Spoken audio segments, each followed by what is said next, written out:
Hello everyone, I am C S अबनाज। Welcome to my channel miraculous taxes.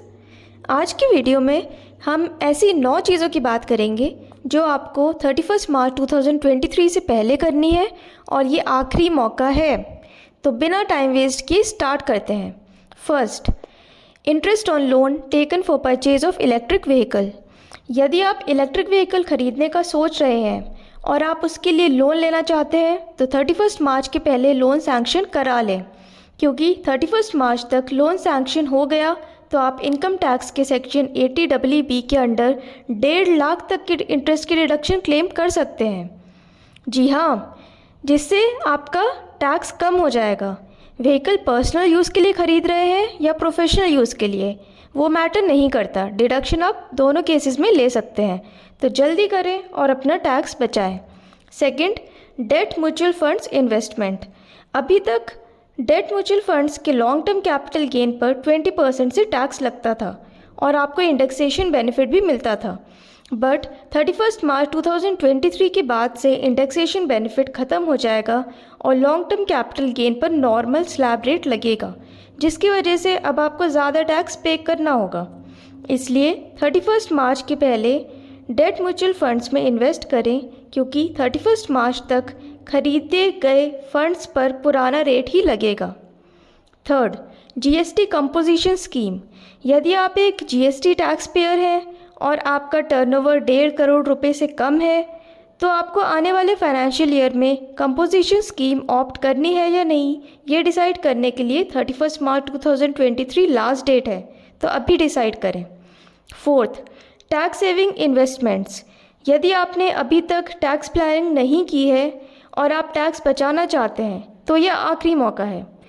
31 मार्च 2023 को financial year 2022-23 ख़त्म हो जाएगा और फिर इनकम टैक्स रिटर्न्स फाइल किए जाएंगे।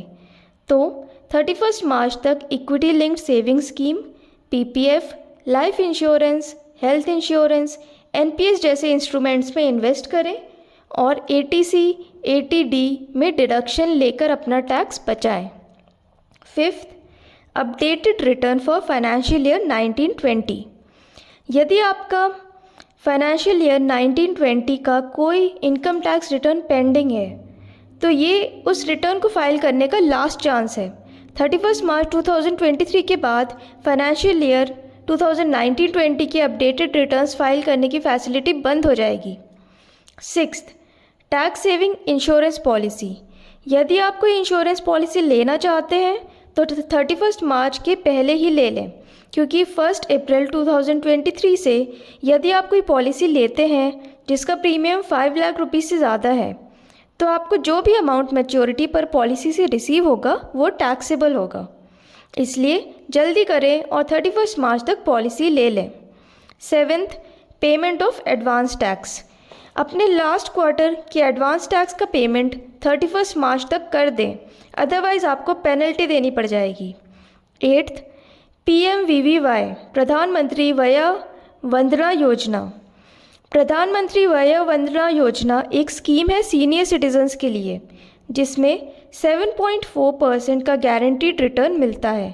तो यदि आप इस स्कीम में इन्वेस्ट करना चाहते हैं तो 31 मार्च तक अप्लाई कर दें, क्योंकि बाद में आपको ये चांस नहीं मिलेगा। स्कीम 31 मार्च को क्लोज़ हो जाएगी। Ninth, reconciliation of GSTR 1 and 3B with books of accounts. यदि आप एक GST रजिस्टर्ड पर्सन हैं तो 31 मार्च से पहले अपने GST रिटर्न्स को आपस में और बुक्स ऑफ अकाउंट्स के साथ रिकन्साइल कर लें, और कोई भी एडजस्टमेंट्स करने हो तो अब भी करें। वीडियो से कुछ हेल्प मिली हो तो लाइक करें, शेयर करें, सब्सक्राइब करें और कमेंट में बताएं कि आप और किस तरीके के वीडियोस चाहते हैं। Thank you.